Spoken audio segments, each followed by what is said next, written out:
It's a beautiful day in the neighborhood.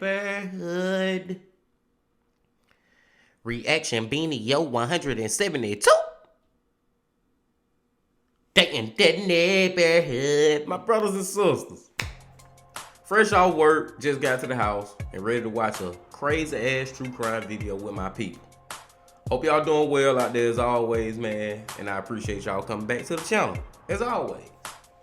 Now, the video we about to get into, we ain't been to the channel in a minute, and I think we only watched like 2 videos, maybe 3 from this channel, but we finna get back into another one right now. And the name of that channel is Just Thought Lounge. Going back to Just Thought Lounge, y'all, and the title of the video is The Massacre on Cemetery Hill. Why he say on Cemetery Hill? Did these people get killed at the damn cemetery or something? I don't know, man. I feel like this one really finna be crazy. But we finna check it out. But before we check it out, my people, come on, y'all know what y'all got to do. Get whatever you might need. Get what you need for the story, please. We about to get into it once again, baby.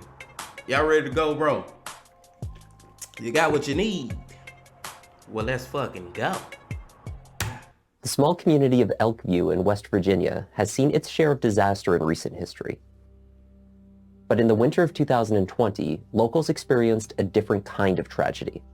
That year, only weeks before Christmas, one quiet neighborhood would awake to the news of 4 murders, a family executed in their sleep, with no other signs of disturbance on the property.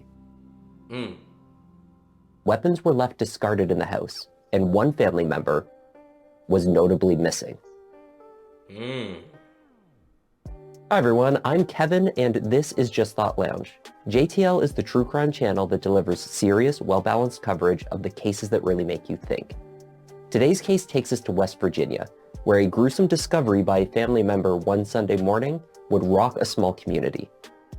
The story of what had occurred unraveled slowly to the public.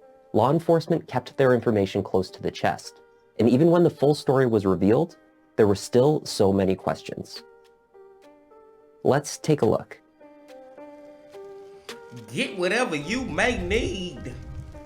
And right off the bat, I think the damn little boy who was missing from the house was the one who killed the whole damn family and then ran away or something. I'm thinking it's him.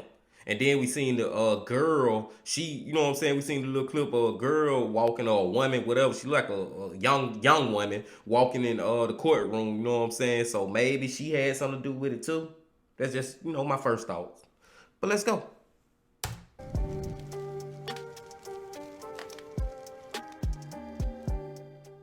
Pinch, West Virginia is a community near the Elk River on Pinch Creek in Kanawha County.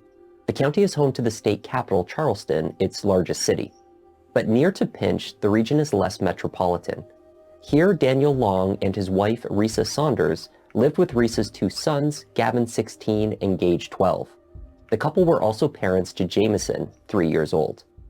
On the 13th of December 2020, Risa's father, Timothy Saunders, had grown concerned that he had been unable to get in touch with his daughter. He had phoned the day before with no response. He tried again that morning, but no one picked up. He quickly grew concerned and drove out to check on the family. Timothy arrived at their home on Cemetery Hill Drive at about 10:30 a.m. that day. The neighborhood was, as usual, peaceful. When Timothy entered the house, he found that the front door was unlocked. The house inside was quiet, so Timothy began to look around. It was dark inside, no lights were on. Timothy made his way to the master bedroom. In that room, after reaching for the light, Timothy found his daughter, 39-year-old Risa May, and her husband, Daniel Long, both deceased. Gage was also discovered by his grandfather in the same room on the floor at the foot of the bed. Damn! Rushing from the house to a neighbor's, Timothy contacted 911 emergency. He said only that his family was dead from what appeared to be an act of violence. He had been unable to wake them, but had no other details for the operator. When the sheriff deputies arrived at the scene, they entered to find yet another victim. Young Jameson, who had met the same fate as his family members, was in his bedroom. Bro, to kill a little baby though, bro. Like, come on, bro. And then, man, think about her daddy, bro. To walk in and see your daughter and, oh my God, and her hood, like, dude. That's some tough shit to walk in checking on your family and to see them in the bed dead. But this baby though, bro, you had to kill the little baby, bro.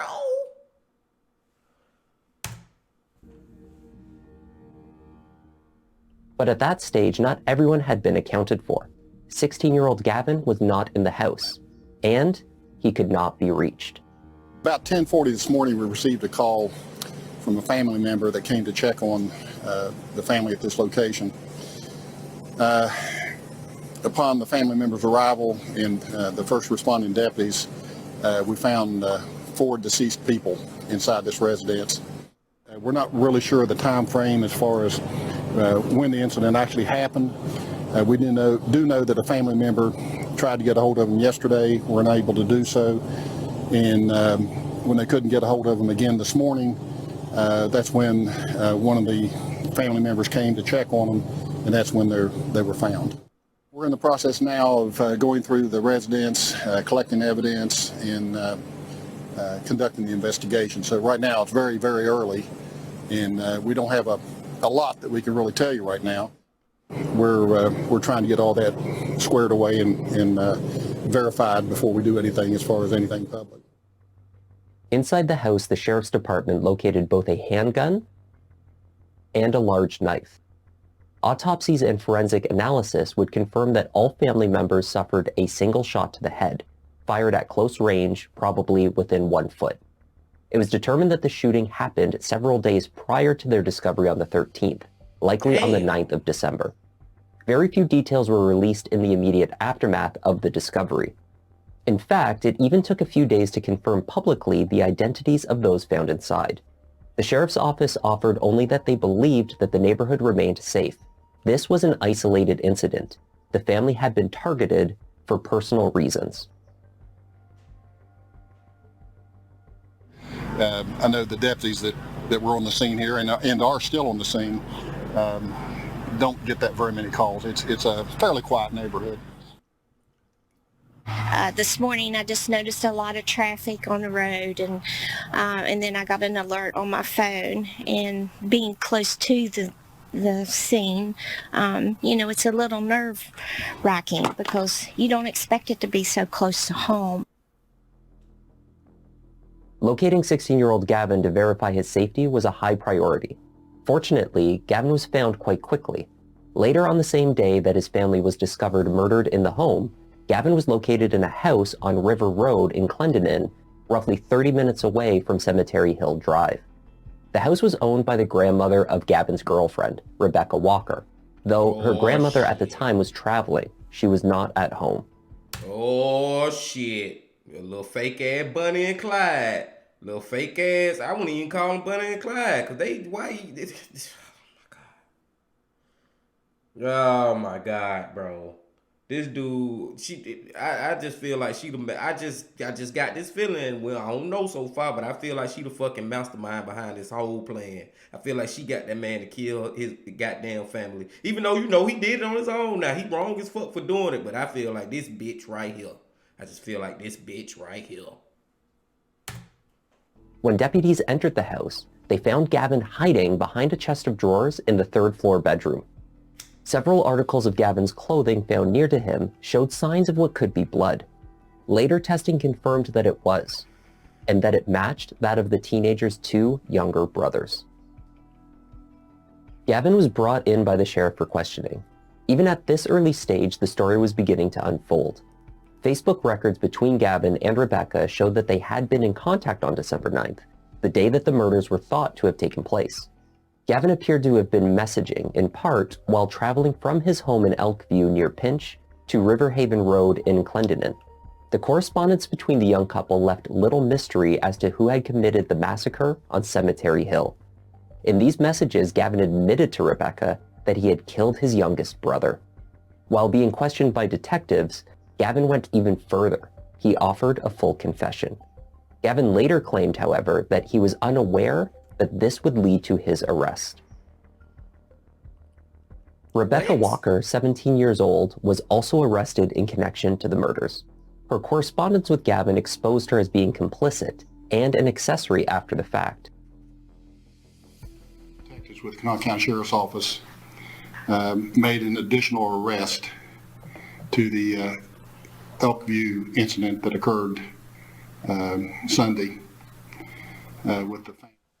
This is not like the typical case that we have where we have adults involved, and because they're juveniles and because we're restricted by code, and we certainly don't want to do anything that would cause a problem down the road with any possible prosecution on it. So we'll be more forthcoming like we would be with adults being involved in it, but we just can't do that right now.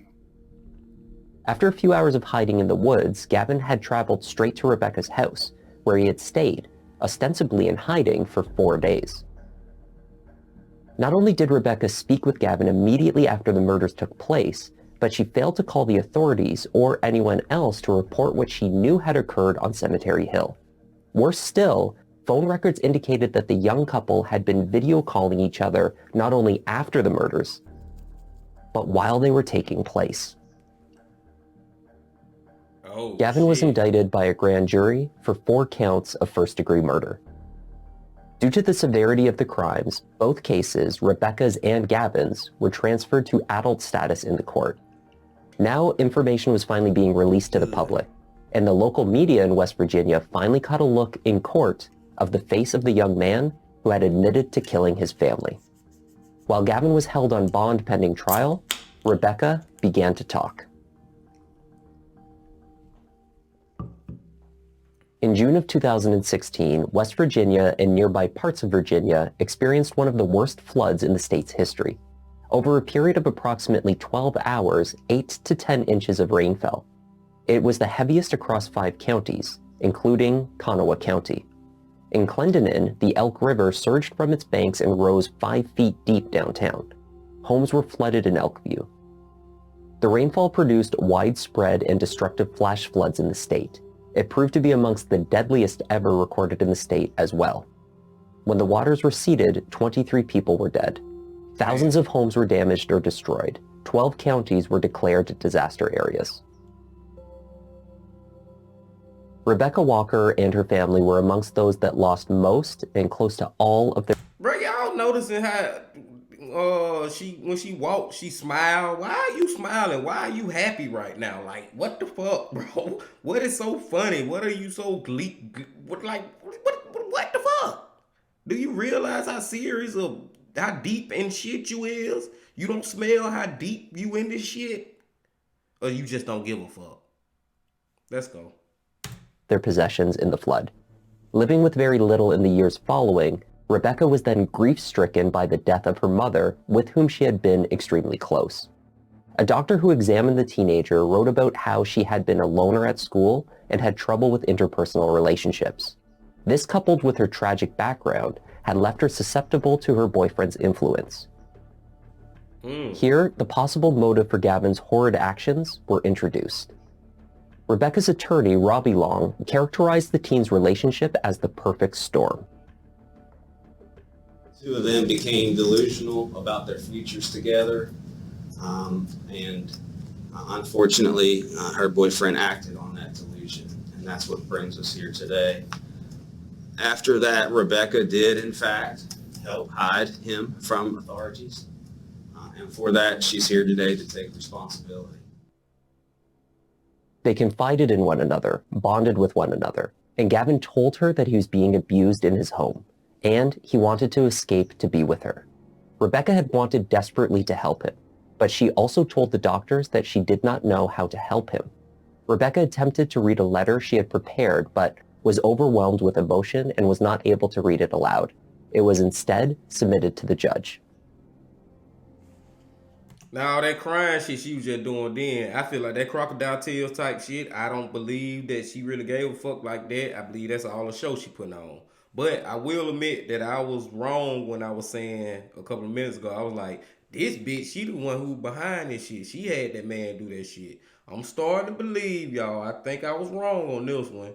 Maybe she didn't goddamn have that man do that shit. Maybe he did it on his own, but it's just she condoned it. You know what I'm saying, bro? Like, bruh, you was okay with it. You let him come sneak in your house and stay. Like y'all was gonna live happily ever after he just killed his family. So she's still in the wrong, but I don't know. Maybe Gavin did that shit on his fucking own.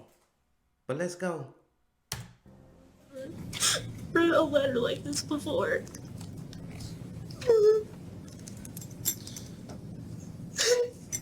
Your Honor, perhaps I could submit the letter to the court. I don't know if she's going to be able to read it. The prosecution introduced evidence that Rebecca had been aware of Gavin's intent to commit the murders up to a month before he acted. For Riza's father, Timothy, this fact alone was enough to warrant a life sentence. No calls were made, so now I have lost my family because of it. And they have lost their life because of no legal reason at all, and they do not deserve this to happen to them. She pleaded guilty as an adult in July to 4 counts of accessory after the fact. In exchange for her plea, 4 counts of first-degree murder were dismissed. Wow. She received a sentence of 10 years for her role. Chief Deputy County Prosecutor Don Morris conceded that Rebecca received a deal because the state believed that Rebecca had been manipulated to some extent by her boyfriend. However, he did not accept the defense's characterization of the teenager's relationship. He stated, "Instead of delusional, when you look at the conduct of both of the individuals involved, it's more of a selfishness than a delusion.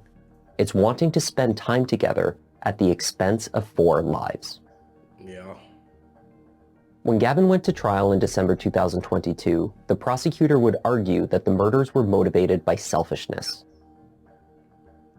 There's a case excuse me, about a frustrated teenager who killed his family to be with a girl. As awful as that sounds to say, and as heartless as it feels to even say that, that's what this case is. Gavin's attorney, John Sullivan, did not argue that the teenager didn't kill his family, but he did contend that the case did not rise to a first-degree murder conviction. He asked the jury to focus on malice, a necessary component of a first-degree murder charge. The defense said Gavin, who was homeschooled, was abused in the home and forced to be the primary caretaker of his 3-year-old brother. This was so firmly established that the boy began calling Gavin Dad. And you'll find out that it got to the point where they put a padlock on the back door from the inside of the house. It was a regular lock that you could, anybody's door, you can open it from the inside to get out and lock on the outside. They put a padlock on the back door of the house. You learn about the different ways that Gavin felt trapped in this house. Bro, these fucking defense attorneys, man, like, dude, bro, they would do anything for the check. That man sitting up there just spouting all that bullshit for the check. You know what I'm saying, bro? Like, dude, you trying to flip this script like he was being abused in the house. He was being locked up. He couldn't go nowhere. They were putting padlock on the doors. He always had to take care of his little brother. Like, oh my God, bro. They get on my fucking nerves, bro. And he don't even believe the shit that he's saying. He just doing it for the check. Let's go. This is the story of a teenager who was abused by his stepfather, forbidden to leave the house, and not able to access food in the home. Sullivan told the jury about how food was being locked up in the refrigerator and pantry, and offered photos from the crime scene that showed padlocks on the refrigerator and cabinets to demonstrate this point. In addition, they introduced evidence that Gavin had attempted repeatedly to run away from home to escape the situation. Text messages to Rebecca showed Gavin growing progressively more angry at the sheriff's department for locating him and returning him home. Contacted them. There was an extensive history there for the amount of runaways and guarding the particular individual. At that point, it was necessary to contact Child Protective Services because of that. But when I had spoken with Gavin at Buster's residence, he basically had just stated that he was, I guess, overwhelmed because he was being homeschooled and he wanted to go to school. But he had a responsibility to take care of Jameson, a 2-year-old, and that he basically fed him, clothed him, etc. He had also made a remark regarding some locks on some cabinets and doors and refrigerators. When Timothy... Maybe I stand corrected again. Maybe that shit was actually happening in the house. Maybe. We seen pictures of supposedly locks and shit. So maybe that shit was happening in the house. And he had, he took a lot of responsibility for his little brother. His baby brother. But this shit at the end of the day does not give you the right to kill your family, bro. It don't. There's no excuse. That was not the way to go. No. Hell no. Let's go. Saunders took the stand. He told the jury that the food was sometimes locked up because the boys had been known to eat excessively and the family was trying to make what food they had last through the month. Timothy also recounted the heartbreaking moment when he entered his daughter's home to check on the family and found them in the bedroom. And the light was off and they had darkening curtains. So I just seen them laying in the bed, so I was hollering for them. Did anybody answer? No.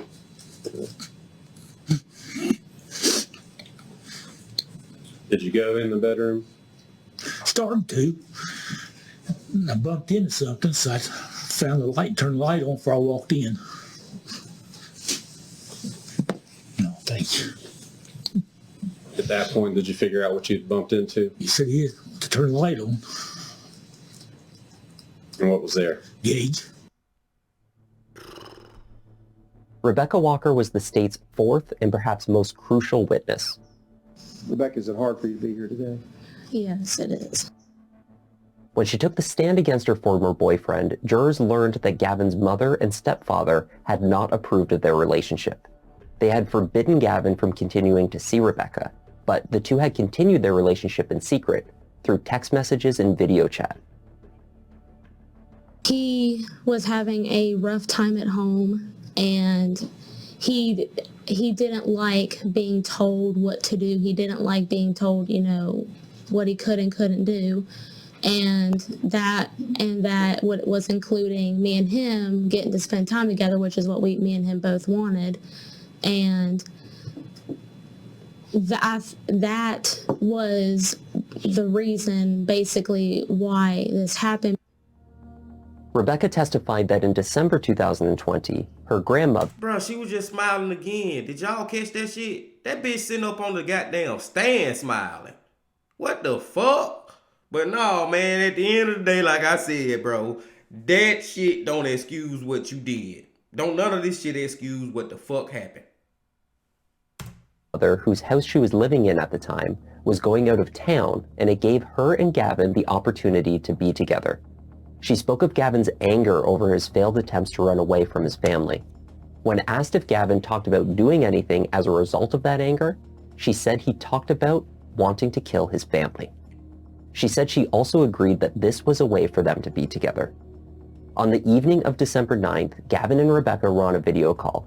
Gavin was at home. He had a gun and a knife. Say that I was not at his house at this time. I was on video chat with him while this was occurring. But I did encourage him by telling him to hurry up and do it. Wow.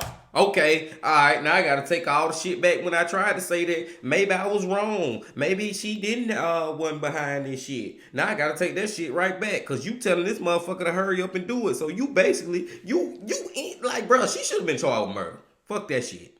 Her ass should have got murdered. Her ass should be locked up for life just like his ass should be. Fuck that. When she said that right there, that's the icing on the cake. That is the cherry on top, my people. Lock her ass up for life, bro. That is fucking murder. But she already got off because she ended up taking the plea deal of guilty, and they took away the murder charges and just gave her accessory or some shit. But her ass should be locked up too. Long story short, short story long. Let's go. Did you say to hurry up and do it? I believe so, yes. Why did you want him to do that?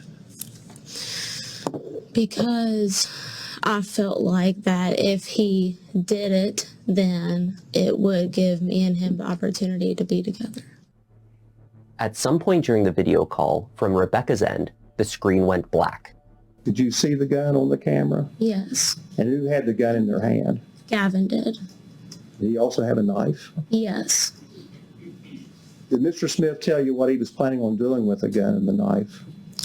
He was planning with the gun. He was planning to kill his mom and his stepdad. But however, I can't exactly recall what was used with every single victim, but I do know that there was a gun and a knife involved with the victims. I could not see what he did because the screen was pitch black, Rebecca said. Rebecca did not witness the murders, but she knew when they took place. She testified that when he came back on, he seemed very panicked, nervous, and scared. I was trying to calm him down and tell him it was going to be okay. The central point of contention at Gavin Smith's trial was the question of malice and whether he was guilty of first-degree murder. This was the focus of both the defense and prosecution's closing arguments. Gavin shot his family. He killed all four of the people in his household. And so the question is only of intent, whether he acted with malice and deliberation, whether he was truly the wicked, depraved, and malignant spirit that is described in the legal instructions. And it would be easy enough to just write off this terrible thing, to write him off as a wicked, malignant, depraved spirit, and say that's what we're saying, and that's what the conviction is going to be based on. But don't just write it off. Don't just write him off. Man, I wrote his ass off as soon as I found out that he the one who did it. We're going to talk about malice, ladies and gentlemen, jury. And Mr. Sullivan only gave you half the definition of malice. The court told you, and you're going to copy the instructions, that malice is a cruel act towards another. I submit to you, ladies and gentlemen, jury, that is a cruel act. They were all committed with a firearm. The judges have instructed you can infer malice from the use of a firearm under circumstances that did not justify it. And ladies and gentlemen, jury, I submit the circumstance in this case did not justify it. The trial lasted only 4 days, 3 to present witnesses and 1 for jury deliberations. Gavin Smith never took the stand in his own defense. The defense team relied on the testimony from the sheriff's department relating to his attempted escapes and the photos of the padlocks in the house as proof that he was being held against his will. The jury found the defendant, Gavin Blaine Smith, guilty beyond a reasonable doubt of murder in the first degree as contained in count 2 of the indictment. And you just heard Gavin Smith has been found guilty on 3 counts of first-degree murder and 1 count of second-degree murder. Jury foreperson Stephen Hayward later told the local media that the jury deliberated extensively on questions pertaining to the application of first-degree murder in the death of 12-year-old Gage. That he was found in his parents' room where he was not meant to be suggested to them that there was a reasonable doubt that Gavin had intended him as a target. They applied the lesser charge of second-degree murder for that reason. Young Jameson had been found in his room. The jury viewed that his murder was premeditated. There was a heaviness and a gravity, like the gravity of the situation was not lost on anyone that was sitting in that courtroom. Because we were dealing with, one, the lives of four people that were the lives were taken, but also we have essentially a 16-year-old boy that took the lives of his family. And trying to really figure out what would make someone do that is always, you know, it's not an easy thing to even try to wrap your head around on a good day. Really not. Gavin will be eligible for parole in 15 years. A juvenile cannot be sentenced to life in prison without a chance of parole in West Virginia, despite being tried as an adult. He faces multiple life sentences. It is unlikely that parole would be issued in only 15 years. At the time of publishing, we know only that Gavin's sentence will be handed down at a later date. And that was the tragic case of Gavin Smith and